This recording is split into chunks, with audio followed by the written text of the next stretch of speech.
Thank you for having me on your series Bitcoin Dada. Yes, my name is Noelyne Sumba. I am the current representative of Machankura in Kenya, and I am also the Africa correspondent for the Bitcoin layer. If you don't pay me money. Interesting. I can say it started all the way back in 2008. I was still a young child then, but as a result of the crisis, I saw the implications it had on the people around me, so much that I became motivated to go and study about money in school. I did financial engineering. And around this period, I encountered the tap to earn, where I earned satoshis, and unfortunately I lost the wallet. This was in 2015, and fast forward 2021, after completing my education in university, I could now be able to understand the philosophy behind Bitcoin, and it was reintroduced again into my life, and I just took the initiative to go and seek out my information, and Twitter had been an instrumental platform, and also a bit of YouTube in doing this. And since then, so far so good. I can say the journey has been very interesting. So one thing that we have about Africa is, even though there might be internet penetration, it's very low, especially in the rural communities. And even if there's penetration, the data is still quite expensive for most people to be able to afford. So for those who don't know, Machankura is a service that enables sending and receiving of Bitcoin without internet connection using the USSD platform. Same that is used with mobile money.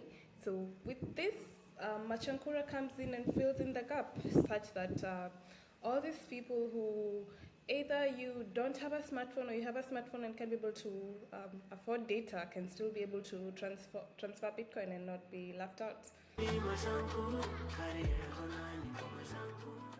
Congratulations, Bitcoin Dada, on the organization of the Machankura launch. In fact, I'm wearing much from the launch. Thank you. You can be able to go and see it in their website. So it was my highlight for the launch. Very well organized. I really liked it, and besides that, I also love the energy around it. And of course, we had now launched Machankura. That was also a highlight of the day. And yeah, I'm looking forward to more events by Bitcoin Data.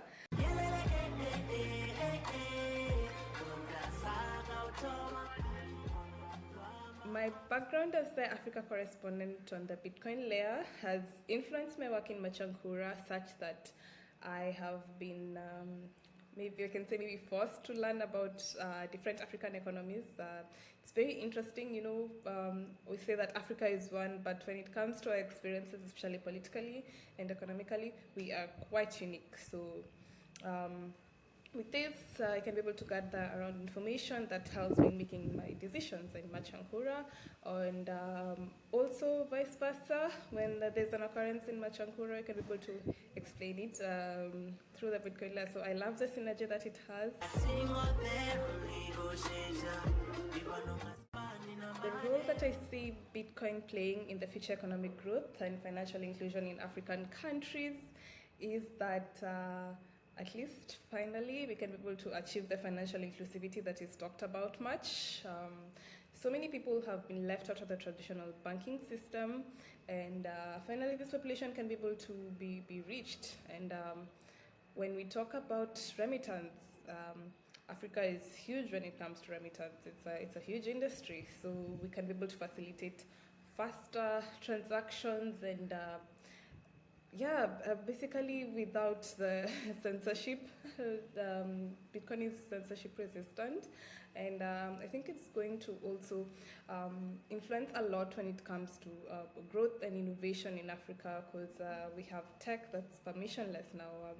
There's going to be a lot of creativity pouring in, but of course this can still remain to be theory. There's still a lot of work to be done, but I trust more brilliant people are coming into this space, and we are going to achieve this. Newcomers, please do not feel distraught, or don't feel as if you have to study a lot when it comes to Bitcoin. I know sometimes can be very complicated, but I think most important things are obviously the basics. You can be able to get Bitcoin self-custody and easily transfer it. That's basically it. But if you want to get into it in form of a developer, I can still say there is easy ways to be able to access this information.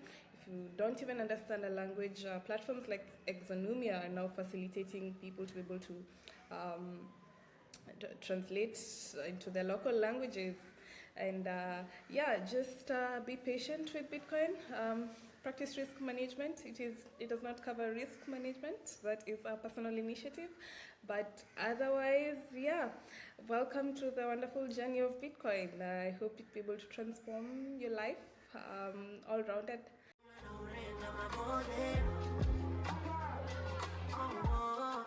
During the Africa Bitcoin conference in Ghana, so I had traveled from Nairobi to Accra, but unfortunately the airline left my luggage. Yes, and I was supposed to be recording some videos at the conference, and I did not have access to equipment. So I was forced to go and approach one of the people in the camera crew and request for them to be able to assist me in this. But nothing is free, and I had to make a payment. And this person did not knew about Bitcoin. David, here I am talking about you if you get to see this. But it was really impressive that I was able to transact, and I was able to receive the service from him, and he did a very fantastic job. So I guess that was one of the ways in which I really acted fast when it comes to Bitcoin. But yeah, Bitcoin enables you to cross borders easily, because I didn't have CDs at the time.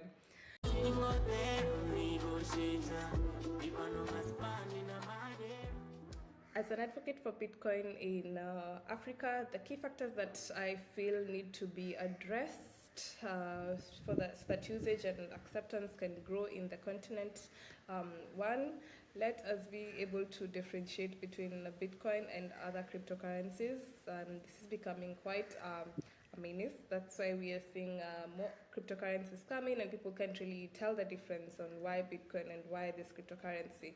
And at least right now, I see we are pushing forward against scams, which is a good thing. And I also hope it can be reflected in all the other African countries.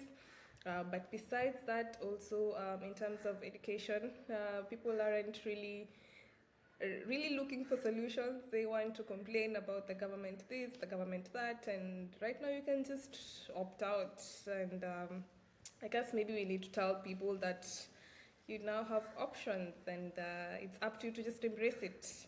A lot. Bitcoin is set aside from other cryptocurrencies. The first and main thing is the decentralization of Bitcoin, and Bitcoin, the fact that it's capped 21 million, limited supply. So the decentralization factor of Bitcoin, we do not expect, hopefully, Satoshi to show up anytime soon. But all these other cryptocurrencies, they have some person at the top who has to make the major decisions, and humans are bound to error. And even if they're not bound to error, they're bound to greed. So they might end up making decisions that favor them. And we don't have that in Bitcoin. Permissionless, censorship resistant, any person can be able to join the network and contribute in the best way they can. So yes, I guess that's it for me. Thank you. Proudly brought to you by Bitcoin Dada.